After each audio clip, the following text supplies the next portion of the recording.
आज के इस वीडियो में क्लास 12 के रसायन विज्ञान पेपर हल के बारे में बताया जाएगा। 2025 में जो रसायन विज्ञान का पेपर हुआ था, पेपर का कोड 347 केडी के सभी प्रश्नों को हल करके बताया जाएगा। तो एक एक प्रश्न को जो है आप सभी लोग अच्छे से तैयार कर लीजिए। तो पहला जो क्वेश्चन क्या है, अब यहाँ पहला क्वेश्चन के बारे में समझेंगे कि पहला क्वेश्चन क्या दिया हुआ है।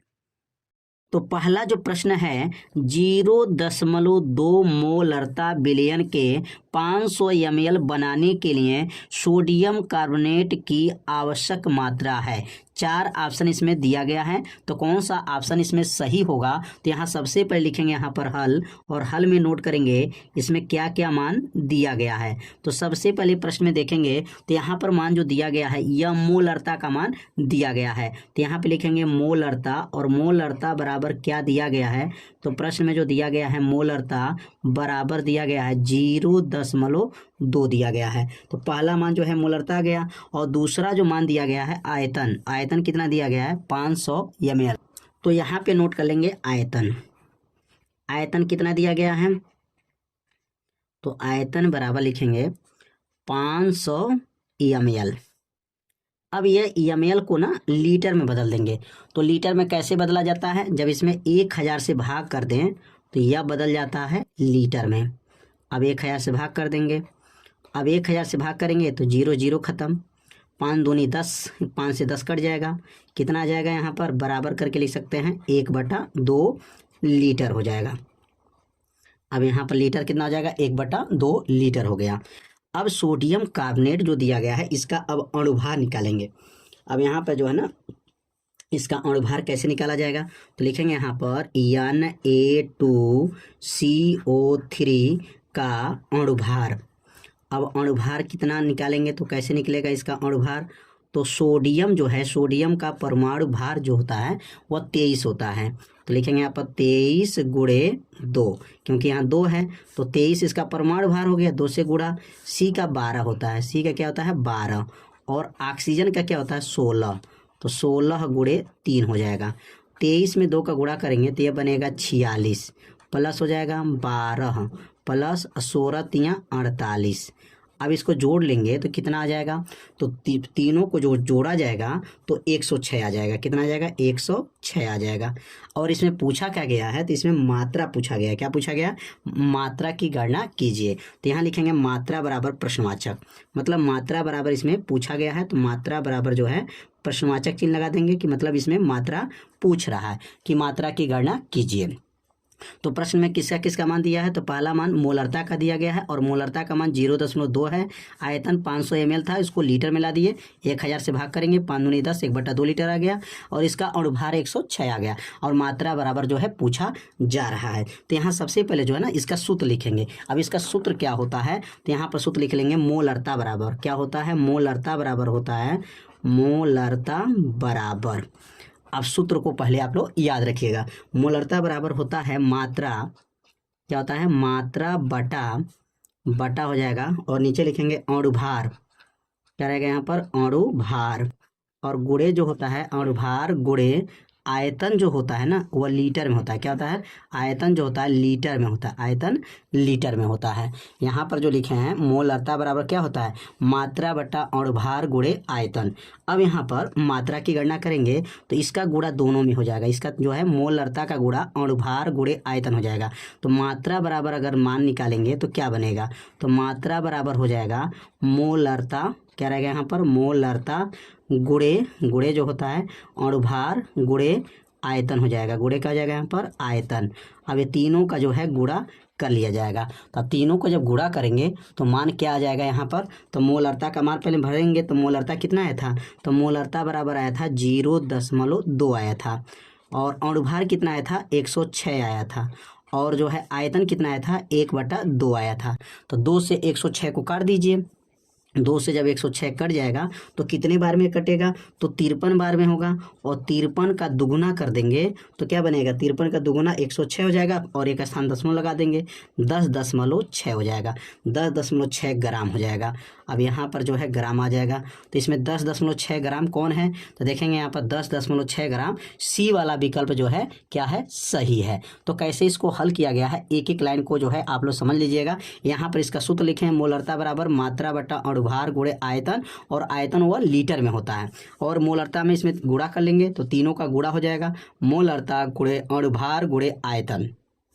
मोलरता का मान रख दीजिए, अणुभार का मान रख दीजिए, आयतन का मान, 2 से 106 को काटे 53, फिर 2 में इसमें गुणा किए 0.2 में, तो 10.6 ग्राम जो है इसका मान निकल आया। तो विकल्प नंबर जो सी है वो विकल्प नंबर सी क्या है, सही है। तो पहला जो प्रश्न जो है आप लोग अच्छे से समझ गए होंगे। तो अब सीखेंगे अब दूसरा प्रश्न इसमें क्या है। तो अगला जो प्रश्न है, निम्नलिखित में रंगहीन आयन है। अब यहाँ बताना है किसमें जो है रंगहीन आयन बनाएगा। तो यहाँ सबसे पहले देखेंगे ये निकिल है, और निकिल का जो रोल नंबर होता है आपको याद रखना पड़ेगा। पहला निकिल का रोल नंबर क्या होता है, तो निकिल का रोल नंबर 28 होता है। कितना होता है, 28। और अगर 28 का इलेक्ट्रॉनिक विन्यास निकालेंगे तो इलेक्ट्रॉनिक विन्यास क्या बनेगा निकिल का, तो इसका निकिल का बनेगा 1s2, 2s2, और यहाँ 2p6 और 3s2, 3p6। अगला जो बनेगा यहाँ पर 3 जो है, 3 के बाद से आएगा यहाँ पर 4 पहले आता है, ठीक ना, 4s2, 4s2, और उसके बाद से बनेगा 3d जो है 8 हो जाएगा। तो टोटल अगर जोड़ेंगे तो 28 बन जाएगा, 2 2 4 10 2 12 6 18 2 20 और 20 8 28। लेकिन हमको यहाँ निकिल का नहीं चाहिए, निकिल के ऊपर 2 प्लस। इसका मतलब क्या है, यहाँ से इसमें से 2 इलेक्ट्रॉन अगर निकाल दें तो लिखेंगे यहाँ निकिल पर क्या लिखा गया है, 2 प्लस है।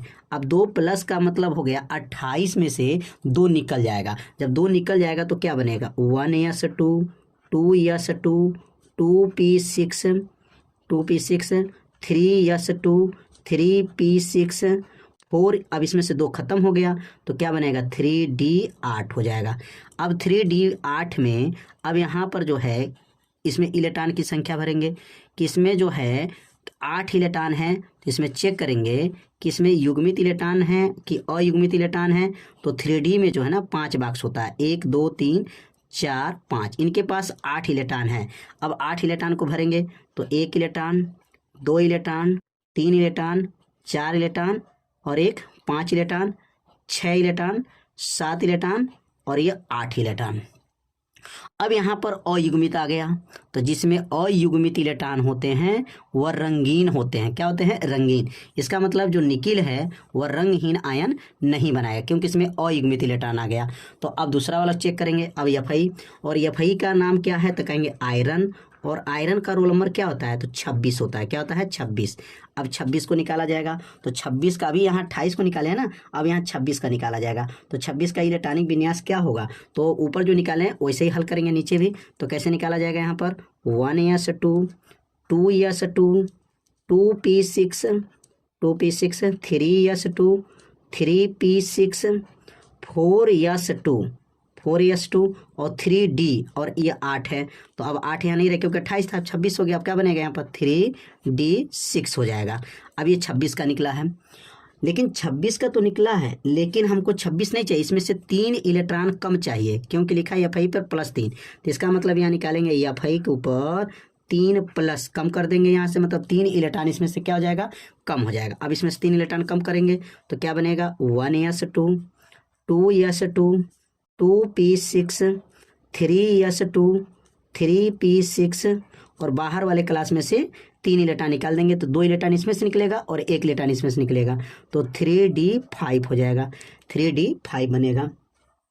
अब यहाँ 3d5 में अब इसमें चेक करेंगे कि क्या इसमें भी युग्मित इलेक्ट्रॉन है कि अयुग्मित इलेक्ट्रॉन है। तो यहाँ चेक करेंगे, इसमें भी 5 बॉक्स रहता है और 5 बॉक्स में जो है 3, ये किसका था, 3d8 का बना है, 3d8 का है।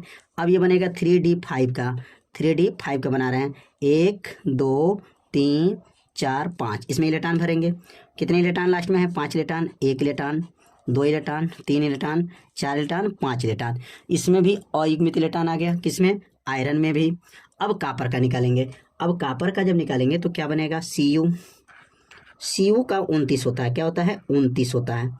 अब 29 वाला का जो है थोड़ा अपवाद होता है, आप याद रखे होंगे अगर जानते होंगे तो, नहीं जानते हैं तो इसका इलेक्ट्रॉनिक विन्यास जो है थोड़ा ध्यान देना है।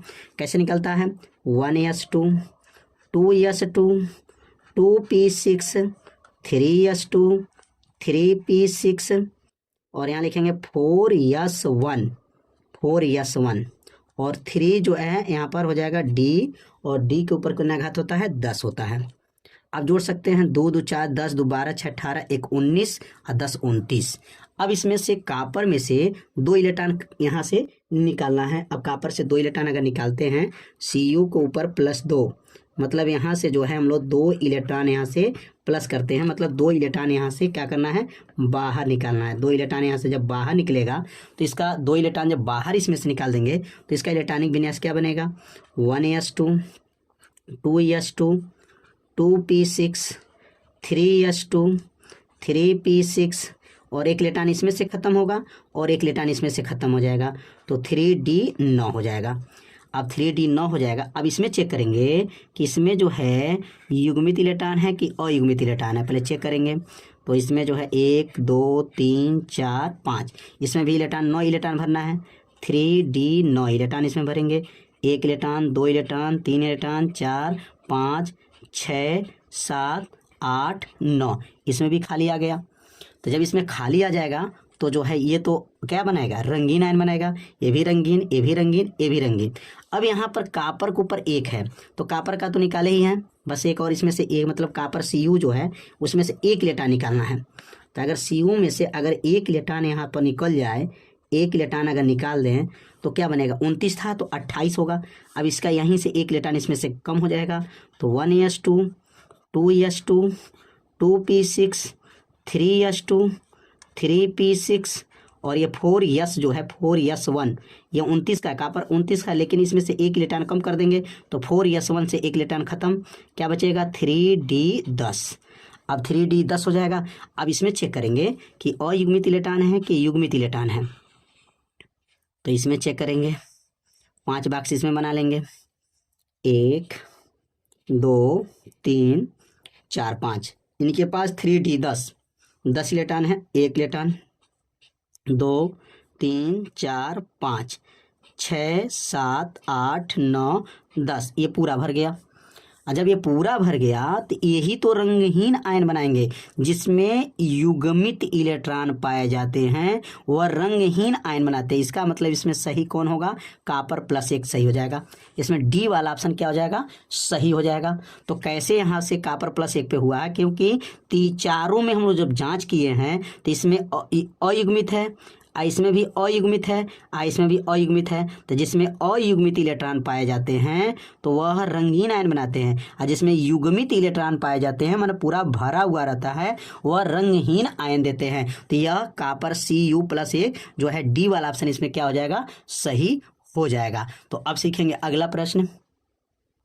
अब अगला जो प्रश्न दिया गया है, संकर आयन Ni निकल दिया गया है, साइनाइड के नीचे 4 घात है नीचे और ऊपर x घात में x का मान बताना कि मतलब यहाँ x का मान क्या होगा। तो कैसे इसको हल करेंगे, तो सबसे पहले जो है अब यहाँ निकिल का जो है ऑक्सीजन संख्या कितना होता है तो 2 होता है, और Cn का कितना होता है तो Cn का यहाँ पर जो होता है -1 होता है।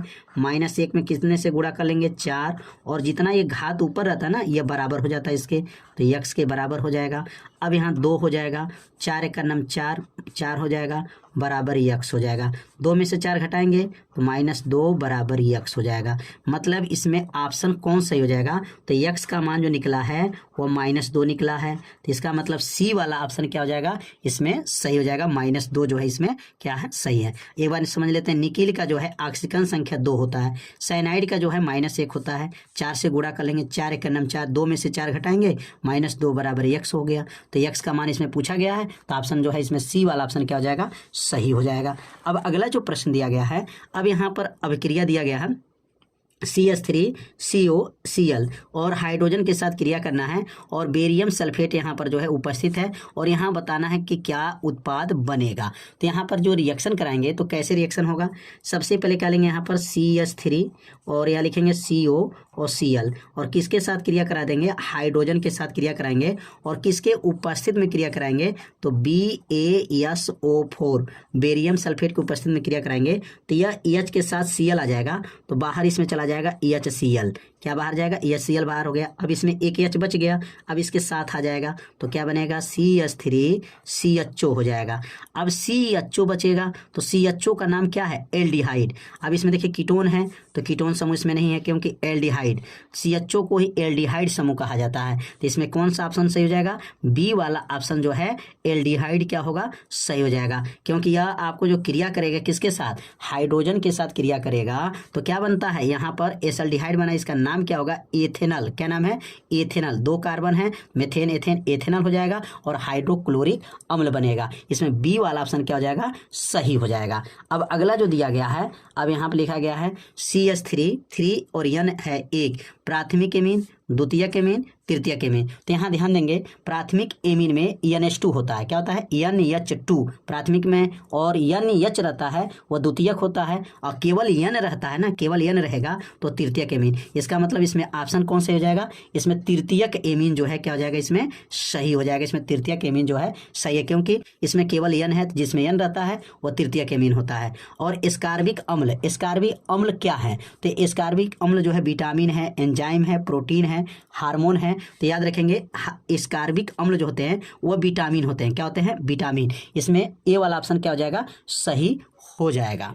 अब अगला प्रश्न के बारे में समझेंगे। अगला प्रश्न क्या है, अगला जो प्रश्न दिया गया है, हिमांक में औनमन एवं विलय के मोलर द्रव्यमान में क्या संबंध है। तो यहाँ हिमांक का जो औनमन है वह विलय के मोलर द्रव्यमान में केवल आपको संबंध बताना है, तो दोनों के बीच में क्या संबंध बनते हैं। तो यहाँ पर जो हिमांक का औनमन होता है उसको ΔTEF से प्रदर्शित करते हैं। कैसे, TEF से प्रदर्शित करते हैं, और यह समानुपाती होता है विलय के मोलर के, विलय के मोलर द्रव्यमान के वह समानुपाती होता है। तो ΔTEF समानुपाती यम, इसमें केवल बताना है कि हिमांक के औनमन विलय के मोलर द्रव्यमान में क्या संबंध है, तो ΔTEF समानुपाती यम होता है। अगर इस समानुपाती को हटा दें तो लिखेंगे ΔTEF बराबर हो जाएगा और यहाँ लिखेंगे KF हो जाएगा और बगल में हो जाएगा यम। अब यहाँ लिखना चाहें KF क्या है, तो KF एक नियतांक है जो क्या बनेगा, विलय के जो है, विलय के जो है मोलर, क्या बोलेंगे, मोलर स्थिरांक बनेगा। क्या बनेगा, इसका नाम विलय का जो है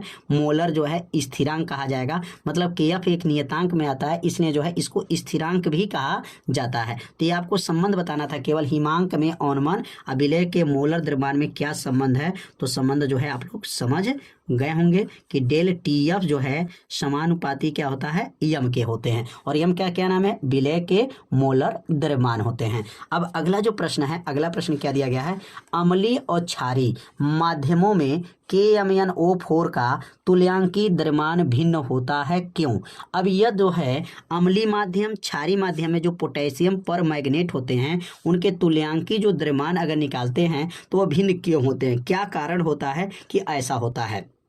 तो बहुत आसान उत्तर है। क्या आप जानते हैं कि हम जानते हैं कि जो पोटेशियम पर मैग्नेट होता है ना वह प्रबल आक्सीकारक पदार्थ होता है। क्या होता है, प्रबल मतलब शक्तिशाली जो है आक्सीकारक पदार्थ होता है। यह अम्लीय माध्यम, क्षारीय माध्यम, उदासीन माध्यम, 3 माध्यम होते हैं। अम्लीय माध्यम, क्षारीय माध्यम और उदासीन माध्यम में अलग अलग तरीके से क्या करते हैं, क्रिया करते हैं। अलग अलग तरीके से अम्लीय माध्यम में जो क्रिया करेगा वह अलग रहेगा, क्षारीय माध्यम जब क्रिया करेगा तो अलग पदार्थ से क्रिया करेगा, उदासीन से क्रिया करेगा तो अलग पदार्थ से क्रिया करेगा। तो क्रिया करता है और अलग अलग उत्पाद बनाता है। जब अम्लीय से क्रिया करेगा तो अलग उत्पाद बनाएगा, क्षारीय से क्रिया करेगा तो अलग उत्पाद बनाएगा, उदासीन से क्रिया करेगा तो अलग उत्पाद बनाता है। और जब उत्पाद जब बनाता है ना तो उसमें ऑक्सीकरण संख्या में परिवर्तन होता है। मेन कारण क्या है, ऑक्सीकरण संख्या में क्या हो जाता है, परिवर्तन हो जाता है। और जब ऑक्सीकरण संख्या में परिवर्तन होता है इसलिए इसका अलग अलग माध्यम में तुल्यांकी भार क्या होता है,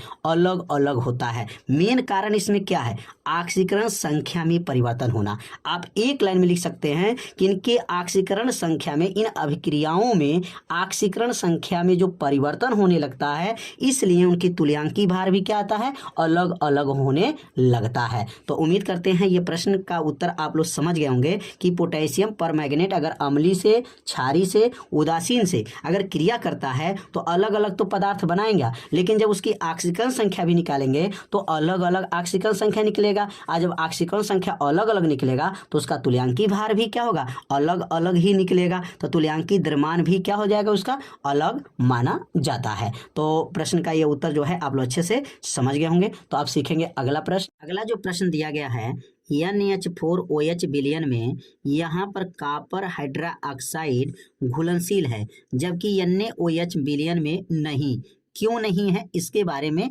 प्रश्न पूछा गया है। तो यहाँ पर क्या लिखेंगे, जो NH4OH विलयन में ये कॉपर हाइड्रोक्साइड में घुलनशील होते हैं, क्योंकि ये कॉपर जो हाइड्रोक्साइड होते हैं वह NH4 के साथ क्रिया करके संकर यौगिक या संकर आयन लिख सकते हैं, बनाते हैं, और ये जल में क्या होते हैं, घुलनशील होते हैं। जबकि जो ये कॉपर का जो हाइड्रोक्साइड है वह NOH के साथ क्रिया नहीं करता है। मतलब यह जो क्रिया करता है इसके साथ जब मिलता है NH4OH, और ये दोनों जब मिलता है तो संकर यौगिक या संकर, यहाँ यौगिक भी लिख सकते हैं, या संकर जो है आयन बनाते हैं। यहाँ संकर लिख देंगे, यहाँ पर यौगिक बनाते हैं, और यहाँ पर लिखें संकर यौगिक बना लेते हैं, और यहाँ पर आयन भी लिख सकते हैं, बनाते हैं, और जल में क्या होते हैं, घुलनशील होते हैं। जबकि जो यह जो है कॉपर का हाइड्रोक्साइड है और कास्टिक सोडा के अंदर डाल दिया जाता है तो क्रिया नहीं करता है। तो उम्मीद करते हैं ये प्रश्न का उत्तर आप लोग समझ गए होंगे कि यह दोनों पदार्थ जब आपस में क्रिया करता है तो संकर यौगिक बना लेते हैं, जबकि ये दोनों पदार्थ जब आपस में क्रिया कराया जाता है तो क्रिया ही नहीं करता है। जब क्रिया ही नहीं करेगा तो उसके अंदर घुलनशील नहीं होगा। तो उम्मीद करते हैं इस प्रश्न का उत्तर जो है आप लोग अच्छे से समझ गए होंगे। तो अब सीखेंगे अगला प्रश्न।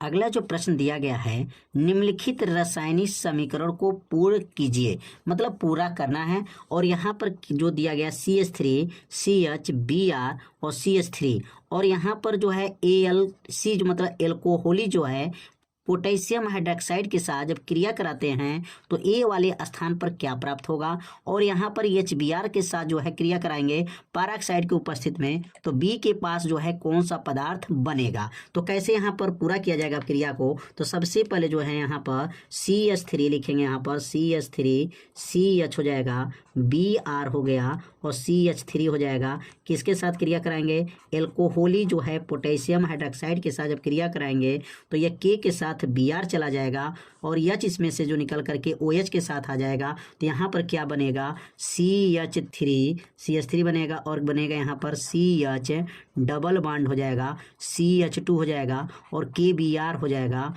KBr, और यहाँ से बनेगा EH2O हो जाएगा।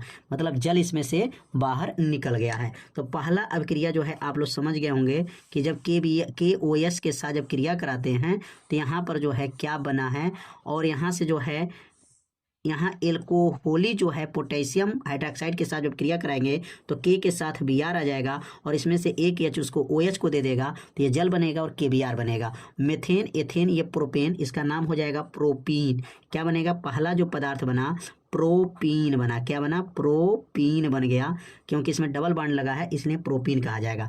अब ये प्रोपीन की क्रिया पैरोक्साइड के साथ जो है HBr के साथ कराएंगे तो क्या बनेगा, तो यह तो ए वाला पदार्थ बन गया, प्रोपीन बना। अब बी वाला पदार्थ को बनाएंगे कि कैसे बनेगा, तो ये बनेगा CH3 CH और यहाँ बनेगा डबल बॉन्ड CH2, और किसके साथ क्रिया कराएंगे तो HBr के साथ क्रिया कराएंगे, और किसके उपस्थित में, पैरोक्साइड की उपस्थिति में जो है क्रिया कराना है। तो पैरोक्साइड की उपस्थिति में जब क्रिया होता है तो एंटी मार्कोनी का जो है नियम लागू होता है, और ये Br जो है ना, यहाँ Br जो होता है अधिक वाले हाइड्रोजन के पास चला जाता है और ये हाइड्रोजन जो है कम वाले हाइड्रोजन के पास चला जाता है। तो क्या बनेगा यहाँ पर, एंटी मार्कोनी के नियम से CH3 हो जाएगा, और यहाँ लिखेंगे यहाँ पर CH2 हो जाएगा, CH2, और यहाँ लिखेंगे CH2Br हो जाएगा। तो ये जो बना है वन जो है 1 ब्रोमो, इसको 1 ब्रोमो कहेंगे, और इसका क्या नाम है, मेथेन एथेन प्रोपेन, तो 1 ब्रोमो प्रोपेन इसका नाम हो जाएगा।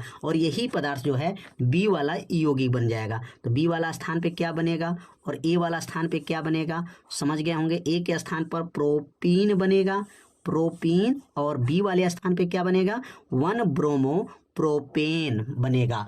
तो उम्मीद करते हैं यह प्रश्न आप लोगों को अच्छे से समझ में आ गया है। एथिल एल्कोहल एवं जल के मिश्रण में भारानुसार 54% जल है। इस मिश्रण में एथिल एल्कोहल तथा जल का मोल प्रभाज ज्ञात कीजिए। तो यहाँ पर जो है मोल प्रभाज ज्ञात करना है, और यहाँ पर दो जो है लिक्विड है, जल है और एथिल एल्कोहल है, और जल की मात्रा कितना परसेंट है, तो 54% है। तो परसेंटेज जब भी निकाला जाता है तो 100 पर निकाला जाता है, जिसमें 100 में से 54% तो जल है और 46% क्या रहेगा, एथिल एल्कोहल होगा। तो यहाँ पर जो लिखेंगे, सबसे पहले यहाँ पे लिखाएगा जल, लिखेंगे यहाँ पर जल, और एक को लिख लेंगे यहाँ पर जो है एथिल एल्कोहल, मतलब यहाँ पर एक एथिल एल्कोहल है, और एक तरफ जो है लिख लेंगे यहाँ पर क्या रहेगा, जल रहेगा। तो एथिल एल्कोहल की मात्रा यहाँ पर कम है और जल की मात्रा क्या है,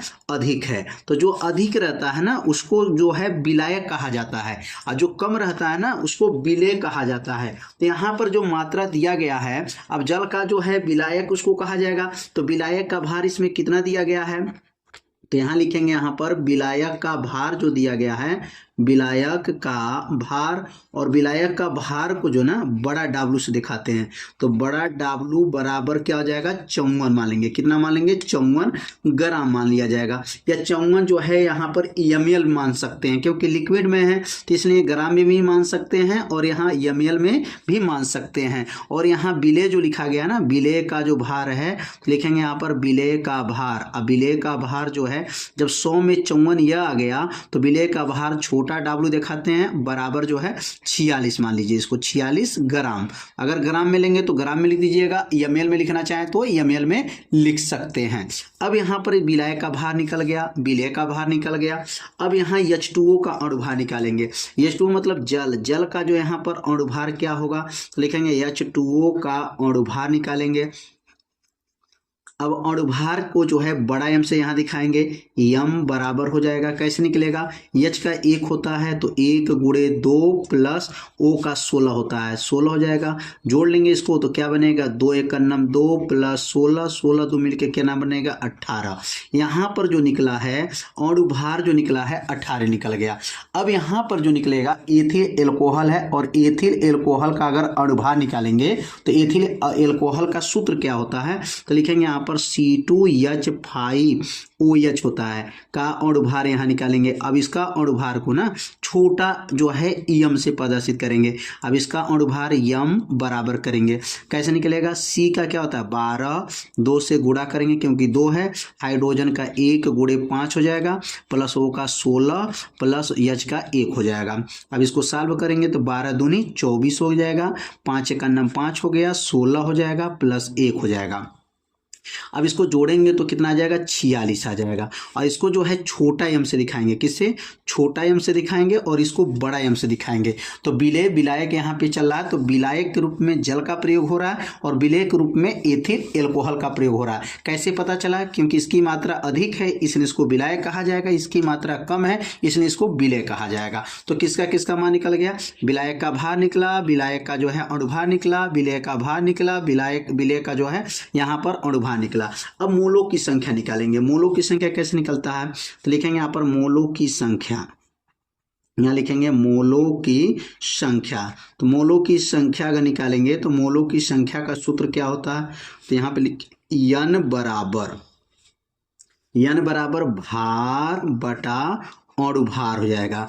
भार बटा अणुभार। और यहाँ पर लिखेंगे भी विलय के मोलों की संख्या, तो यहाँ लिखेंगे यहाँ पर यह विलय के मोलों की संख्या रहेगा और ये क्या रहेगा, विलय के मोलों की संख्या रहेगा, विलय के मोलों की संख्या। और विलय के जो मोलों की संख्या होता है ना, उसको जो है छोटा से दिखाया जाएगा, छोटा एन से दिखाएंगे और इसको बड़ा एन से दिखाएंगे। तो विलय और विलायक के जो है मोलों की संख्या जब निकालेंगे तो यहाँ पर छोटा एन हो जाएगा, या छोटा एन, और भार बटा अणुभार हो जाएगा। यहाँ पर जितना भी रहेगा कैपिटल में रहेगा, और यहाँ पे जितना भी रहेगा ना वहाँ पर जो है बड़ा अक्षर में रहेगा। याद रखेंगे, विलायक बड़े अक्षर से, विलय छोटे अक्षर से जो है प्रदर्शित करते हैं। मान भरेंगे यहाँ पर, तो यम का मान, यहाँ डब्लू का मान क्या है, तो डब्लू का मान 54 है, 54 हो जाएगा। और अणुभार कितना है, तो 18 है। और 18 से जब भाग करेंगे तो 18 3 54, ये 3 बार में जो है कट गया। बड़े यन का मान कितना आ गया, तो बड़े यन का मान 3 आ गया। और इसमें छोटे यन का देखेंगे तो इसमें 46 है, और इसका अणुभार भी क्या है, 46 है। 46 से 46 कट जाएगा तो कितना बचेगा, तो 46 से 46 भाग करेंगे तो यन बराबर 1 आ गया। तो यहाँ बड़े यन का मान निकला और यहाँ पर छोटे यन का मान निकला। अब यहाँ पर मोल प्रभाज निकालेंगे। अब मोल प्रभाज का सूत्र क्या होगा, तो लिखेंगे यहाँ पर मोल प्रभाज, विलय का अगर मोल प्रभाज निकालते हैं तो मोल प्रभाज का फार्मूला क्या बनेगा, तो लिखेंगे मोल प्रभाज बराबर, तो मोल प्रभाज बराबर सूत्र क्या बनेगा, तो यहाँ लिखेंगे यहाँ बड़ा यन बटा छोटा यन प्लस यन, ये होता है यहाँ पर मोल प्रभाज का सूत्र। किसके लिए है, विलायक के लिए है। और यहाँ पर अगर मोल प्रभाज निकालेंगे विलय का, तो विलय का मोल प्रभाज का सूत्र क्या रहेगा, मोल जो है प्रभाज का जो सूत्र क्या होगा, मोल जो है यहाँ पर लिखेंगे प्रभाज, प्रभाज का जो सूत्र क्या बनेगा यहाँ पर, तो मोल प्रभाज का सूत्र यहाँ होगा छोटा यन बटा यन प्लस यन। सूत्र में क्या अंतर है, यहाँ पर कैपिटल तो यहाँ पर स्मॉल, बस यही अंतर आपको रहेगा। अब यहाँ मान भरेंगे, यन का मान क्या है, तो कहेंगे 3 है, बटा बटा हो जाएगा। छोटा यन का मान कितना है, तो 1 है, प्लस यन का मान क्या है, 3 है, और ऊपर क्या बनेगा यहाँ पर 3 बटा, और 3 एक जोड़ेंगे क्या आएगा, 4 आ जाएगा। तो 3 बटा 4 आ जाएगा, इसका आंसर हो जाएगा 3 बटा 4। इसमें क्या होगा, छोटा यन का मान 1 है, यहाँ 1 प्लस जो है 3 हो जाएगा, तो 1 बटा जो है 3 1 मिलके कितना बनेगा, 4 हो जाएगा। तो या इसको भाग भी दे सकते हैं, अगर भाग देंगे तो 0.75 आ जाएगा, इसको भाग देंगे तो 0.25 आ जाएगा। तो उम्मीद करते हैं दोनों का जो है मोल प्रभाज आप लोग अच्छे से समझ गए होंगे। एक तरफ विलायक, एक तरफ विलय। विलायक वाला जो रहेगा टोटल पूरा प्रतीक जो रहेगा बड़े कैपिटल से प्रयोग करेंगे, और जो विलय वाला जो रहेगा जितना भी प्रतीक लिखेंगे उसको स्मॉल से लिखा जाता है, स्मॉल अक्षर का प्रयोग किया जाता है। तो उम्मीद करते हैं जो यहाँ पर जो मोल प्रभाज की गणना किया गया है आप लोगों को अच्छे से समझ में आ गया होगा। निम्न अभिक्रियाओं के रासायनिक समीकरण लिखिए। अब यहाँ पर जो है रासायनिक समीकरण को लिखना है, किसके साथ क्रिया कराना है, तनु HNO3 की फिनॉल से क्रिया। तनु जो है यहाँ पर नाइट्रिक अम्ल की क्रिया जो है फिनॉल से कराई जाती है, तो क्या बनता है, तो यहाँ पर जो है फिनॉल को लेंगे और नाइट्रिक अम्ल को लेकर के, और भी तनु जो है नाइट्रिक अम्ल को लेना है, तो फिनॉल का जो है क्या सूत्र बनेगा, तो बेंजीन रिंग में जो है क्या रहता है, यहाँ पर OH जुड़ा रहता है, उसको बोलते हैं फिनॉल। और फिनॉल में किसके साथ क्रिया कराएंगे, तनु जो है H2 लिखेंगे यहाँ पर HNO3 जो है क्रिया करेगा, तो यहाँ पर एक अल्प मात्रा में, एक जो है पूर्ण मात्रा में, 2 मात्रा यहाँ बनती है, तो एक अल्प मात्रा में प्राप्त होगा, एक पूर्ण मात्रा में प्राप्त होगा। तो क्या यहाँ प्राप्त होगा, OH हो जाएगा, और यहाँ पे बनेगा नाइट्रो जो है फिनॉल होता है, इसको क्या कहते हैं, नाइट्रो, या इसको आर्थो जो है नाइट्रोफिनॉल बोला जाता है, और ये आंशिक रूप से रहेगा। और यहाँ पर जो है बनेगा, यहाँ पर जो बना सकते हैं, मतलब दोनों में से कोई एक प्रतीक बनाना है, यहाँ पे कम मात्रा होता है, एक बार पूर्ण मात्रा होता है, तो यहाँ पे क्या लिखेंगे, यहाँ पर OH हो जाएगा, और यहाँ जो बनेगा NO2 हो जाएगा। इसको जो बोला जाता है आर्थो है, यहाँ मेटा, इसको पैरा नाम होता है, यहाँ पे अगर रहता है तो पैरा बोला जाता है, यहाँ रहेगा तो आर्थो रहा जाता है, ठीक ना। और उसके साथ जो है क्या प्राप्त होगा, जल जो है बाहर निकल जाएगा, मतलब H2O जो है इसके साथ बाहर निकल जाता है। तो क्या लिखेंगे, जब तनु जो है नाइट्रिक अम्ल की क्रिया जो है किसके साथ कराई जाती है, फिनॉल से कराई जाती है, तो आर्थो नाइट्रोफिनॉल, या लिख सकते हैं या पैरा नाइट्रोफिनॉल, मतलब दोनों में से कोई एक ही प्रतीक आपको लिखना चाहे तो लिख सकते हैं, या दोनों भी लिख सकते हैं। या अल्प मात्रा मिलता है या पूर्ण मात्रा में जो है प्राप्त होता है, और उसके साथ जो है जल जो है बाहर निकल जाता है। तो यह अभिक्रिया जो है आप लोगों को अच्छे से समझ में आ गया होगा। तो अब सीखेंगे अगला जो है अभिक्रिया क्या है। अब अगला अभिक्रिया के बारे में समझेंगे।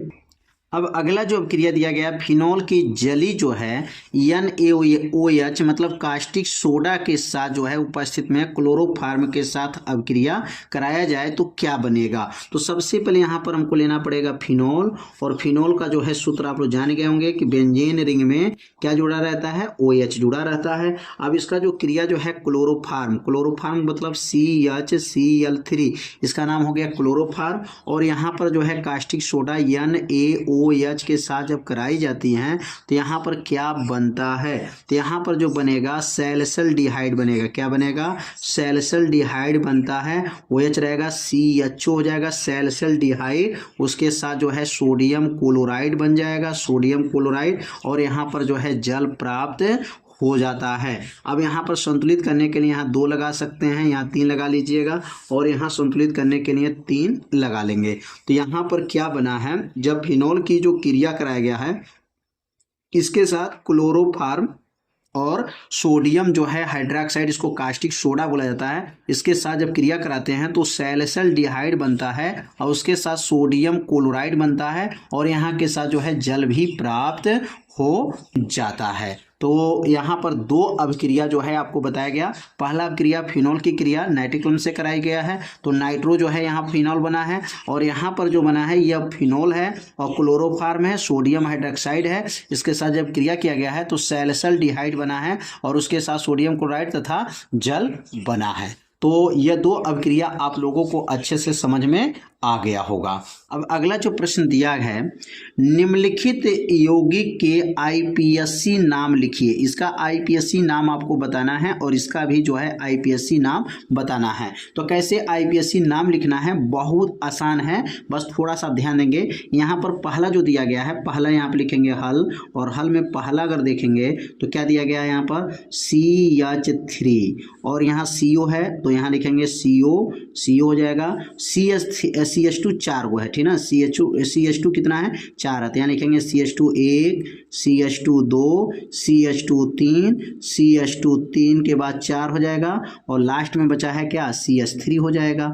अब इसको हम लोग प्रसार कर दिए, CH3 उतर गया, CO उतर गया, CH2 जो है 4 गो था तो 1 2 3 4 वाली दिए, CH3 तो CH3 हो गया। कार्बन की संख्या गिनेंगे 1 2 3 4 5 6 7 कार्बन है, और बीच में ओन लगा है, किस नंबर पर, दूसरे नंबर पर ओन लगा है। तो methane, ethane, propane, butane, pentane, hexane, heptane, तो क्या हो जाएगा आपका हेप्टेन। क्या लिखेंगे यहाँ पर, इसका आंसर क्या बनेगा, हेप्टेन। क्या हो जाएगा यहाँ पर, हेप्टेन हो जाएगा, हेप्टेन बना। और ये किस नंबर पे लगा है, तो हेप्टेन के बाद से जो है क्रियात्मक समूह जो जुड़ा हुआ है ये दूसरे नंबर पे लगा है तो 2 हो जाएगा। और क्या लगा है, तो कहेंगे ओन लगा है, कीटोन है तो इसलिए ओन बोलेंगे, तो इसका नाम क्या बनेगा, हेप्टेन 2 ओन होगा। क्या बनेगा, हेप्टेन 2। हेप्टेन मतलब यहाँ पर 1 2 3 4 5 6 7 कार्बन को हेप्टेन बोलते हैं, दूसरे नंबर पर ओन लगा है मतलब कीटोन समूह लगा है। तो पहला जो है आप लोग सीख गए होंगे, पहला बहुत आसान था। अब दूसरा भी आसान दिया गया है, बस थोड़ा सा ध्यान देंगे, दूसरा भी समझ लेंगे आप। अब दूसरा क्या है, CH3 है, CH3 हो गया, CH2 हो गया, CH हो गया, CH के साथ कर Br लगा दीजिए, ऊपर या नीचे कहीं भी जोड़ सकते हैं, तो Br यहाँ लगा देंगे तो अगला बनेगा CH2, फिर लिखेंगे CH2 हो गया, CH लिखेंगे तो CH हो जाएगा, और CH के साथ जो है किसको लगाना है, CH3 लगा देंगे तो यहाँ पर CH3 हो जाएगा, और यहाँ लिखेंगे लास्ट में क्या CHO है तो लास्ट में CHO लगा देंगे। बस यहाँ पर CH के साथ Br और CH के साथ जो है CH3 लगा सकते हैं। अब यहाँ पर जो है ना कार्बन की संख्या इधर से गिनेंगे क्योंकि क्रियात्मक समूह यहाँ जुड़ा है, 1 2 3 4 5 6, तो यहाँ पर यह 1 नंबर कार्बन हो जाएगा, यहाँ 1 हो जाएगा, ये 2 हो जाएगा, और ये 3 हो जाएगा, ये 4 हो जाएगा, ये 5 हो जाएगा, और ये 6 हो जाएगा। तो चौथे नंबर पर ब्रोमो है, दूसरे नंबर पे जो है मेथिल है, और 6 कार्बन है, तो methane, ethane, propane, butane, pentane, hexanal हो जाएगा। हेक्सेन क्योंकि इसमें CHO एल्डिहाइड समूह जुड़ा हुआ है। तो इसका उत्तर कैसे लिखेंगे, तो यहाँ 4 पर लिखेंगे 4 ब्रोमो। क्या लिखेंगे पहले? 4 ब्रोमो। 4 ब्रोमो मतलब चौथे नंबर पर ब्रोमो लगा है, दूसरे नंबर पर जो है मेथिल लगा है, तो 2 मेथिल हो जाएगा, 2 मेथिल हो गया। और हो जाएगा methane, ethane, propane, butane, pentane, hexane. तो यहाँ बनेगा हेक्सेनल या हेक्सेनल लिख सकते हैं, या हेक्से वन अल लिख सकते हैं, ऐसे भी लिख सकते हैं, तो हेक्सेनल हो जाएगा। क्या होगा? 4 ब्रोमो 2 मेथिल हेक्सेनल हो जाएगा। तो यह जो है आप लोग अच्छे से समझ गए होंगे कि इसका आईपीएससी नाम कैसे लिखा गया है। यह चौथे नंबर पर ब्रोमो है और दूसरे नंबर पर मेथिल है, तो 4 ब्रोमो 2 मेथिल और हेक्सेनल, क्योंकि इसमें CHO लगा, एल्डिहाइड, और एल्डिहाइड में अल शब्द जोड़ा जाता है। तो अब सीखेंगे जो है अगला प्रश्न। अगला जो क्वेश्चन दिया गया है, विटामिन का वर्गीकरण किस प्रकार किया गया है? रक्त के थक्के जमने के लिए उत्तरदायी विटामिन का नाम लिखिए। तो विटामिन का वर्गीकरण किस प्रकार किया गया है? तो यहाँ पर लिखेंगे कि विलेयता के आधार पर, किसके आधार पर? विलेयता के आधार पर विटामिन जो होते हैं, विलेयता के आधार पर जो विटामिन 2 प्रकार के होते हैं। विलेयता के आधार पर विटामिन कितने प्रकार के हैं? तो कहेंगे विलेयता के आधार पर विटामिन 2 प्रकार के होते हैं। तो लिख लेंगे यहाँ पर 2 प्रकार के होते हैं। अब 2 प्रकार में कौन कौन होते हैं? 2 प्रकार के होते हैं। पहले का नाम क्या है और दूसरे का क्या नाम है? तो पहले विटामिन का नाम क्या है? तो यहाँ पे लिखेंगे पहले विटामिन का नाम हो गया जल में घुलनशील विटामिन। क्या लिखेंगे यहाँ पर? जल में घुलनशील विटामिन। जल में क्या हो जाएगा यहाँ पर? घुलनशील विटामिन। जल में घुलनशील विटामिन, जल में घुलनशील जो है विटामिन है। और दूसरा जो विटामिन होता है यह होता है वसा में। क्या लिखेंगे यहाँ पर? वसा में घुलनशील विटामिन। 2 विटामिन है, एक जल में घुलनशील विटामिन और दूसरा जो होता है वसा में। क्या लिखेंगे यहाँ पर? वसा में जो होता है घुलनशील विटामिन होता है। घुलनशील जो है विटामिन होता है, घुलनशील विटामिन। अगर वसा में देखा जाए घुलनशील विटामिन कौन होते हैं और जल में घुलनशील विटामिन कौन होते हैं, तो लिखेंगे यहाँ पर पहला जो लिखेंगे जल में जो है घुलनशील विटामिन। तो जल में घुलनशील विटामिन कौन कौन होते हैं? घुलनशील विटामिन। तो यहाँ पर लिखेंगे जल में जो घुलनशील जो विटामिन होते हैं वह सिर्फ 2 होते हैं। याद रखेंगे जल में घुलनशील विटामिन कौन कौन है? तो कहेंगे जल में घुलनशील जो विटामिन होते हैं वह जो है याद रखेंगे बी और सी होते हैं। क्या लिखेंगे यहाँ पर? जल में घुलनशील विटामिन, जल में घुलनशील जो विटामिन होते हैं, घुलनशील विटामिन, जल में घुलनशील विटामिन जो होते हैं उनका नाम क्या है? तो कहेंगे जल में जो घुलनशील विटामिन है उनका नाम क्या है? बी तथा सी है। बी तथा क्या है? सी है। कितना आसान है। जल में घुलनशील विटामिन याद रखेंगे बी तथा क्या है? सी है। अब वसा में घुलनशील विटामिन कौन है? यहाँ पे लिख लेंगे अब वसा में घुलनशील विटामिन। लिखेंगे यहाँ पर वसा में घुलनशील विटामिन। वसा में जो है घुलनशील विटामिन। तो वसा में घुलनशील विटामिन कौन कौन होंगे? तो अब बी और सी को छोड़ दीजिए, अब शेष जो विटामिन होते हैं ना ये वसा में घुलनशील विटामिन होते हैं। तो वसा में घुलनशील विटामिन क्या लिखेंगे? लिखेंगे यहाँ पर वसा में घुलनशील विटामिन, घुलनशील विटामिन जो होते हैं, अब बी को और सी को छोड़ देंगे, विटामिन कौन हो जाएंगे? ए हो जाएंगे, बी नहीं होगा, सी हो जाएगा, बी नहीं होगा, सी भी नहीं होगा, डी हो जाएगा। क्या लिखेंगे यहाँ पर? ए डी, और ए डी के बाद क्या बनेगा? ई बन जाएगा, ई, और अगला क्या बनेगा? के जो है वसा में जो है घुलनशील विटामिन है। कौन कौन होगा? ए, देखिए बी और सी को छोड़ देंगे तो ए डी है, और ई के जो है यह वसा में जो है घुलनशील विटामिन होता है। अब इसमें एक और प्रश्न दिया गया है कि प्रश्न क्या है? रक्त के थक्के जमने के लिए उत्तरदायी विटामिन कौन है? तो यहाँ पे लिख लेंगे, अगले लाइन पे लिख लेंगे यहाँ पर रक्त के जो थक्के जमने के लिए यहाँ पे बनेगा कि यहाँ रक्त में थक्के जमने, रक्त के थक्के जमने के लिए विटामिन जो होता है ना, रक्त के थक्के जमने के लिए जो विटामिन होता है, उस विटामिन का नाम याद रखेंगे। विटामिन जो होता है वह के होता है। क्या लिखेंगे? विटामिन, यहाँ पे लिखेंगे के जो है उत्तरदायी होता है। क्या हम लिखेंगे यहाँ पर? विटामिन के जो है उत्तरदायी है, उत्तरदायी है। रक्त के थक्के जमने में विटामिन कौन माना जाता है? तो जो होता है वह विटामिन जो होता है के होता है। क्या होता है? के होता है। तो यहाँ पर जो है बना है प्रश्न क्या है? रक्त में थक्के जमने के लिए कौन से विटामिन का प्रयोग करेंगे तो उत्तरदायी माना जाता है? तो विटामिन के जो है इनका उत्तरदायी माना जाता है। तो आज के इस वीडियो में जो है प्रश्न नंबर जो है 3 के सभी प्रश्नों को जो है हल करके बताया गया है। तो अब अगला जो भाग का जो वीडियो बनेगा उसमें प्रश्न नंबर 4 का से आगे के सभी प्रश्नों को जो है हल करके बताया जाएगा। तो यदि आप संपूर्ण पेपर का हल का वीडियो देखना चाहते हैं तो डिस्क्रिप्शन बॉक्स में वीडियो का जो है लिंक है, वहां से जा करके वीडियो को देख सकते हैं। तो आज के वीडियो में जो है इतना ही रहेगा। मिलते हैं अब अगले भाग में। तब तक के लिए जय हिंद, जय भारत।